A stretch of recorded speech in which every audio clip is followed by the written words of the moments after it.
আলহামদুলিল্লাহ ওয়াকাফা ওয়া সালামুন আলা ইবাদিহিল্লাযিনা ইসতাফা আম্মা বা'দ। ইমাম বুখারী রহমতুল্লাহ আলাইহির জীবনী, নাম ও পরিস্থিতি। তার নাম মুহাম্মদ, উপনাম হচ্ছে আবু আবদুল্লাহ, উপাধি হচ্ছে নাসির ওয়াহাদিস ইন্নাবাউইয়া আমিরুল মুমিনিন ফিল হাদিস। তার পিতার নাম ইসমাইল। তার বংশধারা হলো আবু আবদুল্লাহ মুহাম্মদ ইবনে ইসমাইল ইবনে ইব্রাহিম ইবনে মুগীরা ইবনে বারদিজবা আল জুফলি আল বুখারী রহমতুল্লাহ আলাইহি। জন্মগ্রহণ ইমাম বুখারী 194 হিজরি 13 শাওয়াল জুমাবারে খোরাসানে জন্মগ্রহণ করেন। খোরাসানের প্রসিদ্ধ শহর বুখারা সাবেক বর্তমান উজবেকিস্তানে জন্মগ্রহণ করেন। শৈশবে তিনি পিতৃহারা হন। তার মা তাকে লালন পালন করেন। মৃত্যুকালে তিনি এই ওসিয়ত করে যান যে আমার রেখে যাওয়া সম্পদ সামান্যতম হারাম পথে অর্জিত হয়নি।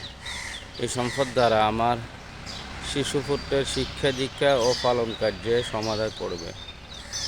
শৈশবকালেই তার দৃষ্টিশক্তি হারিয়ে গিয়েছিল। এতে তার মা বিচলিত হয়ে পড়েন। হঠাৎ এক রজনীতে স্বপ্ন দেখেন যে হযরত ইব্রাহিম আলাইহিস সালাম এসে তাকে বলেছেন, তোমার ছেলের দৃষ্টি শক্তি ফিরে এসেছে। ভোরে ঘুম থেকে জেগে উঠে দেখতে পান শিশু মুহাম্মদ সাল্লাল্লাহু আলাইহি সাল্লাম সম্পূর্ণ দৃষ্টিশক্তি সম্পূর্ণ। শিক্ষা জীবন। অতি অল্প বয়সে তিনি পবিত্র কোরআন মাজিদ হিফজ করেন। 10 বছর বয়স থেকে তার মাঝে হাদিস হিফজ করার আগ্রহ সৃষ্টি হয়।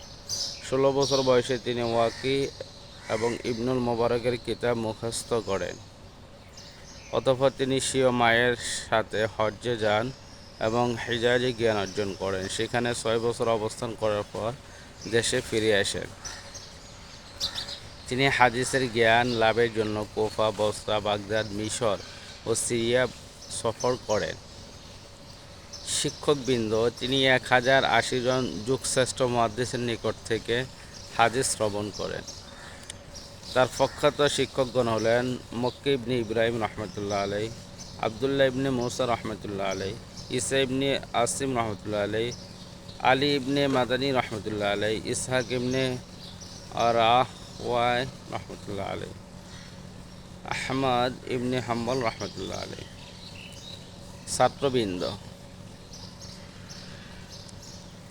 তার থেকে প্রায় 1 লাখ লোক হাদিস শ্রবণ করেছেন। তাদের মধ্যে হতে প্রখ্যাত কয়েকজন হলো ইমাম আবুল হুসাইন মুসলিম ইবনুল হাজ্জাজ রহমতুল্লাহ আলাইহি, ইবনে খুজাইমা রহমতুল্লাহ আলাইহি, ইমাম আবু ঈসা তিরমিজি রহমতুল্লাহ আলাইহি, ইমাম আব্দুর রহমান আন-নাসাই রহমতুল্লাহ আলাইহি।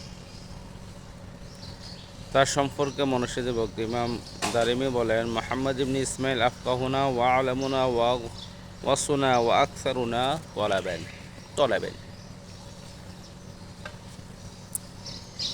ইমাম খুজাইমা রহমতুল্লাহ আলাইহি বলেন, মা রাআইতু তাহতা দিমিস সামাই আলামা বিহাদিসি রাসূলিল্লাহ ওয়ালা আহফাযু মিন মুহাম্মদ ইবনে ইসমাইল আল বুখারী।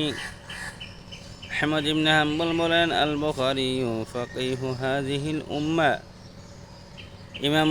স্মৃতিশক্তি। ইমাম বুখারী রহমতুল্লাহ আলাইহি ফখর স্মৃতিশক্তির অধিকারী ছিলেন। কোরআন ও সুন্নাহর নিকট তত্ত্ব অনুধাবন, অন্যান্য দৃশ্যশক্তি, উন্নত মানসিকতা, তীক্ষ্ণ দৃষ্টি, ইজতিহাদ ক্ষমতা এবং দ্বীনের পরিপূর্ণ তত্ত্বজ্ঞানী কেউ তার সমকক্ষ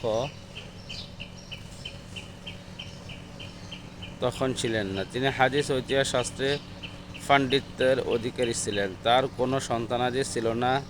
এক বর্ণনা তিনি বিয়েও করেননি। বুখারা ত্যাগ। শেষ বয়সে তিনি বহু দুঃখ কষ্টের শিকার হন। কোরআন মাজিদের উচ্চারণ কাদিম না হাদিসে মাসালা নিয়ে ইমাম জুহলির সাথে তার মতবিরোধ দেখা দেয়।